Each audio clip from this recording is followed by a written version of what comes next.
तिवसा तालुक्यातील भारवाडी वर्धा पुलाजवळ एक धक्कादायक आणि खळबळजनक घटना उघडकीस आली।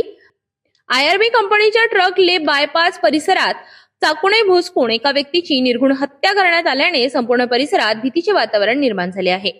तिवसा तालुक्यातील भारवाडी वर्धा पुलाजवळील आयआरबी कंपनीच्या ट्रक ले बाय परिसरात ही रक्तरंजित घटना घडली। अज्ञात व्यक्तीवर चाकूने सपासप वार करून त्याची निर्घृण हत्या करण्यात आल्याचा प्राथमिक अंदाज पोलिसांनी व्यक्त केला आहे। घटनेची माहिती मिळताच तिवसा पोलीस ठाण्याचे अधिकारी व कर्मचारी तात्काळ घटनास्थळी दाखल झाले। परिसरात मोठ्या प्रमाणात रक्तस्राव झाल्याचे आढळून आले। पोलिसांनी घटनास्थळाचा पंचनामा करून पुरावे गोळे केले। दरम्यान मृत व्यक्तीची ओळख पटविण्याचे काम युद्धपातळीवर सुरू असून हत्या नेमकी कोणत्या कारणामुळे झाली याबाबत विविध शक्यता तपासल्या जात आहे। वैयक्तिक वाद, आर्थिक व्यवहार किंवा इतर कोणताही गुन्हेगारी संबंध आहे का याचाही तपास केला जात आहे। घटनेनंतर परिसरात नागरिकांची मोठी गर्दी जमली होती। काही काळ तणावाचे वातावरण निर्माण झाले होते।